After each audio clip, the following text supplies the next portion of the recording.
was also symbolized in the very framing and dressing of the performance's playing area. Welcome back to the channel, or welcome to the channel. My name is Theatrical. If you are new, this is a part 2 to a video I did a few days ago. So thank you for watching in advance, and without wasting any time, before we start, thank you to all my new subscribers. Let's get to the video. Among the Jewish Americans who understood the urgency of the rise of Nazism were Zionists, and they organized to rescue Jews from Germany under the auspices of the Jewish Agency for Palestine. The Romance of a People, which the Jewish Agency supported and sponsored, was the highlight of Jewish Day at the Chicago World's Fair. It was really something that there even existed a Jewish Day at the fair. There were a lot of ethnic days, and we'll talk a little bit about how Jewish Day came to be one of them. But it was the highlight. It would use a chorus of over 3,500 people, colossal stage properties, as you can imagine, amplified sound, the very latest in lighting effects, music that spanned 4,000 years of Jewish history and experience in diaspora. And you may ask, how could a minority population coming under attack, as it was, assert its pride so forcefully at an international exposition? And the answer lies, I think, in the special conditions of the World's Fair that sought to bring the whole world into one concentrated space, but that is also in large part attributable to the men and women who created and pushed the production forward. And so the people behind the pageant, the producers, one really cannot speak of the romance of a people without speaking of one key figure who produced the pageant against resistance, and in spite of the gargantuan undertaking it was to create a performance event that would fill Soldier Field. And that was Meyer Weitzman. Weitzman was then the executive director of activities in the Midwest for the Zionist Organization of America, and he was the producer of the pageant. He spearheaded it, and he was perhaps spurred on, he perhaps gained confidence because he had produced a very successful Hanukkah pageant the year before, actually just maybe 5-6 months before. And he felt that performance would be the appropriate representation of the Jewish people at the World's Fair. It was delivered as the Jewish expression of the fair's openly declared overall theme, which was science finds, industry applies, and man conforms. And it profoundly inserted Jewry into the fair's subtextual but omnipresent narrative of the march of human progress. Weitzman's path as a producer was not completely free of obstructions. The first obstacle to the romance's articulation of nationalist Jewish identity and purpose was a dominant trend in liberal Reform Judaism toward embrace of American individualism as opposed to nationalism, and the figuration of Jewish identity as a chosen religious confession. And this ideation of Jewish identity, focused on cultural assimilation and profession of faith, was on permanent exhibit at the fair in the Jewish booth at the Hall of Religion. And this other conception of Jewish identity, which was focused on cultural assertion and a revival of Jewish national life, became, in fact, the dominant representation of Jewish Day at the fair. A special day in which Jews as an ethnic group, like other ethnic groups, were given focus. Now, luckily, Weitzman wrote about this in his autobiography, which he published in the 1970s. He called it So Far. And he talked about plans for Jewish appearance at the fair and how they were delayed because the Chicago Jewish leaders were divided about the categorical definitions of Jewish community. Was it held together through religious belief and practice? Was it about biological inheritance, distinctive cultural behavior, some sort of combination? Jewish participation in the fair was delayed because there was this undecidability about exactly what Jewish identity was. Still, Weitzman was tenacious, and he gathered a team of writers, prominent Jewish Chicagoans, and performing artists, and he began to pull together the greatest live demonstration of Jewish national identity that had ever been staged. Brandeis professor Stephen Whitfield, expert on Jewish American culture, who wrote a foreword to the 2000 reprint of the fair program that the Chicago Jewish Historical Society put out, and it's beautiful. I highly recommend it to all of you. And he said that the script writers for the fair were apparently the Zionist publicist Maurice Samuel and Chicago's Rabbi Solomon Goldman, plus Weitzman himself. We don't have a written text of the pageant or proof of this collaboration, but there is a synopsis included in the pageant program that describes each episode. And it would seem that if this threesome of cultural Zionist thinkers did collaborate on the script, that they probably balanced out one another's styles. Maurice Samuel was very good friends with Chaim Weitzman and Weitzman, and a prolific writer of both fiction and nonfiction. You may best know him for writing The World of Sholem Aleichem in the early 1940s. And he did a lot of translation work. He had a piercing intelligence, often controversial. In 1931, he wrote a book called On the Rim of the Wilderness, The Conflict in Palestine. And he minced no words in his opinion that held Arab leaders in pretty low esteem. He accused them of incompetence and at best greed and power-driven manipulation of their own people. It was a very strong statement that he made. Solomon Goldman, on the other hand, was effusive and excited about the potential for Jewish and non-Jewish cooperation in the United States that the pageant also asserted. And in his foreword to the original program, he started off by saying, "Thank God for Jewish Day. At a century of progress, on the eve of America's great day of independence, the Jew portrays his eternal romance, his romance with God, with life, with ideals." Despite the differences in tone and probably some of their ideas, all three of these men did believe in the universal to Allen put forward universalism in this Jewish American context of the pageant. So though varied in their opinions and styles, these three men revered Jewish culture and set Jewish history up as Zionist, expressed 4,000 years of Jewish history, Zionist. But he did Jewish history up as a paragon. The pageant's musical director, Isaac Van Grove, was not a practicing Zionist, but he did share these sympathies toward the Jewish people, and in him, Weitzman found an exceptional collaborator capable of composing a score that expressed 4,000 years of Jewish history and of directing over 3,500 performers. According to the pageant program, Isaac Van Grove started his career as an accompanist to well-known artists.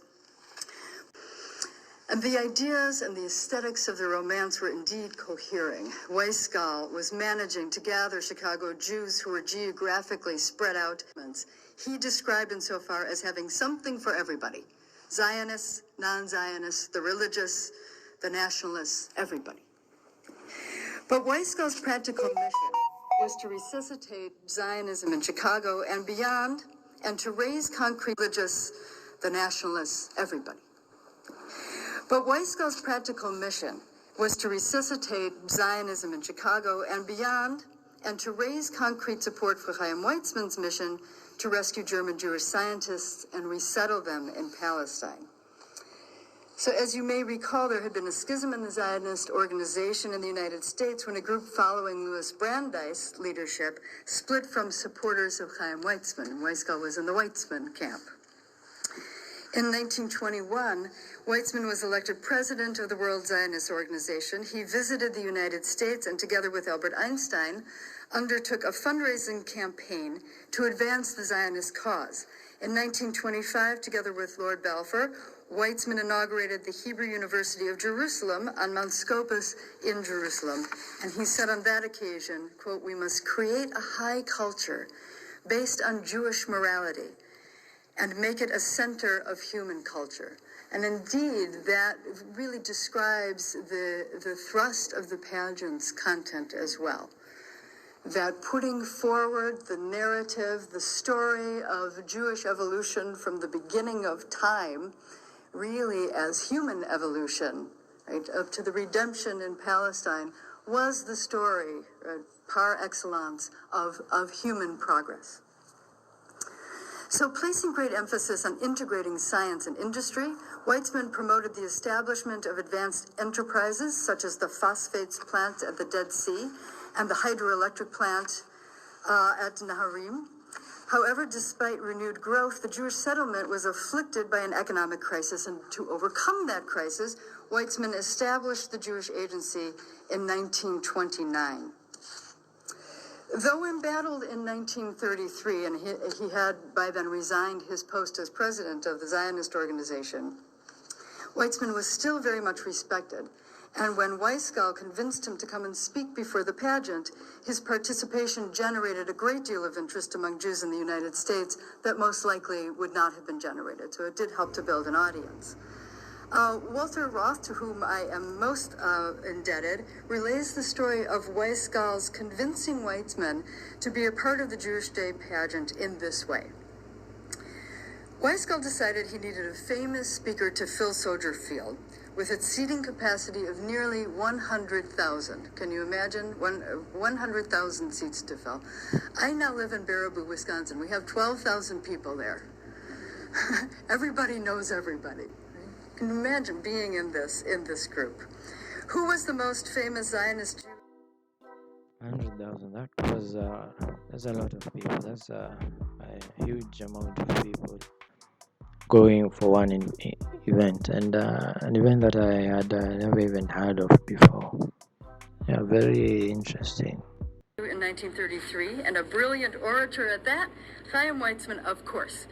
Weiskell telephoned Weitzman, who was living in London, and here's the description of it in Weiskell's autobiography. Weiskell: hello, Dr. Weitzman, this is Meyer in Chicago. Weitzman: was, bist du Meshuggah geworden? Have you gone out of your mind? Is Chicago on fire again? Weiskell: no, but it will be when you come here. I want you to come to Chicago for Jewish Day. Weitzman: what's that? Weiskell says, in parens, I explained as fast as I could. Weitzman: what's in it for the movement? Weiskell, with impressive emphasis and prayer in my heart, if you will come to Chicago for one day and make only one speech, even if for only 5 minutes, I will give you $100,000 for any Zionist fund you designate. Weitzman: put it in writing. So Roth tells us that Weiskell promised in writing, indeed, to raise $100,000 for Weitzman's Central Refugee Fund, which helped German Jews to settle in Palestine. And Weitzman agreed to come to Chicago. Weiskell warned Weitzman that he was limited to only one speech, and if he made 2 speeches, the fee would go down to $50,000. If he made 3 speeches, it was going to be reduced to $25,000. He was a very convincing man, Meyer Weiskell, and before he could set any of this into motion, however, he had one more person to convince, and that was the commissioner of the fair. And this was not necessarily either an easy feat. Rufus Dawes was a wealthy businessman, commissioner of the World's Fair. The Dawes brothers had many, many assets that they had acquired. In May 1933, Rufus was on the cover of Time magazine, which writing about the fair that opened on May 27th.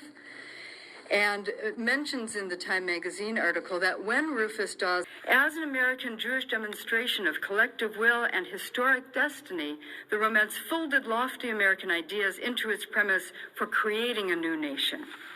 The collaboration between Jewish nationalist Yeah, quick question. How many of you did watched this on TV? It was I don't know what it was. It was the openings of I can't remember exactly what it was. I can't put the words together, but how many of you watched this video? They did say it was a representation of how men, like where we are and how women have triumphed, but I don't know. You tell me, like, did you watch this show? It was something, I don't know, like last year or the year before then. I'm not exactly sure, but let's continue with the video. Aspirations and an American civilizing democratic mission was also symbolized in the very framing and dressing of the performance's playing area. The enormous expanse of Soldier Field's greensward, and the stage was flanked, this is an image of the stage, according to Bennett, by avenues of 32 steel flagstaffs, from which swayed in the moonlight the blue and white banners of Palestine and the red, white, and blue of the United States. The picture, he added, was heroic. By the way, as you walked on to the main pathway of the fair, the Jewish-Palestinian flag was not displayed with all of the other flags of nations there.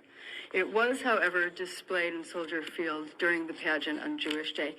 And the young people who performed earlier in the day at the Hall of Science were carrying both American flags and Jewish-Palestinian flags, which is the flag that we recognize today as Israel's flag.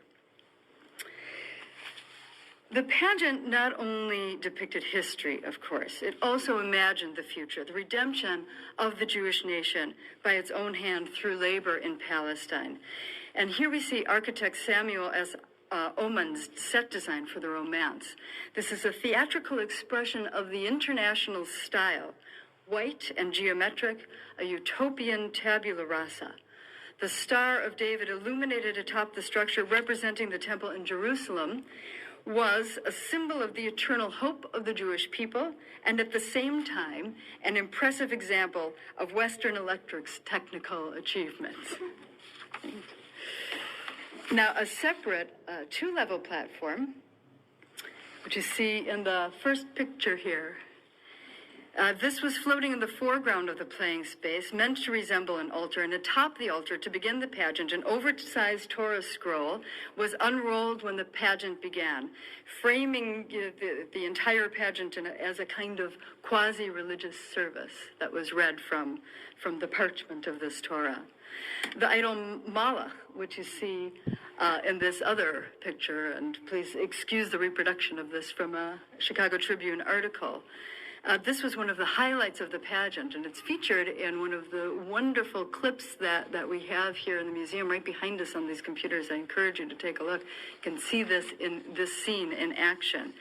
A Chicago Tribune writer reported on a dress rehearsal and described, it's kind of a fun story. It says, Judge Harry M. Fisher, General Chairman of Jewish Day activities, was a solitary figure in the vast expanse of seats during the dress rehearsal. He looked on transfixed as under the last of the drivers, 200 slaves was dragging the huge idol Moloch to the stage, on which human sacrifices were to follow bacchanalian orgies. The judge looked at the hideous figure of Moloch, and some of the feeling of revulsion against idols, which has been built up during the 4,000 years of the history of his race, must have swept over him as he pointed his finger and exclaimed, "That damned thing cost us $8,000. The idol measures 27 feet high. The question of why the World's Fair Pavilion is a state secret remains. What don't they want us to know? Yeah, what do they not want us to know? So this video was a part 2, as I said at the beginning. I don't know if there's anyone who made it this far. If you did, thank you so much. Just thought that you needed more information on that video that I uploaded a few days ago. I hope this was an interesting video. It explains what happened in the pageant and why it took place. At least some bit, a part of it. I hope you enjoyed the video. I really did enjoy this video. It was an interesting one. I thought that I should just share it. Yeah, just to give you a bit of context to the previous video that I made or reacted to.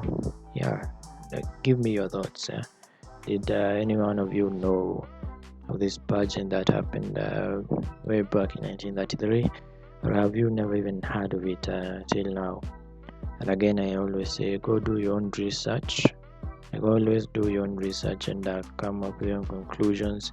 Just don't be lazy, and don't just take my word for it. Just go try it out and see what happens. Always keep your mind open.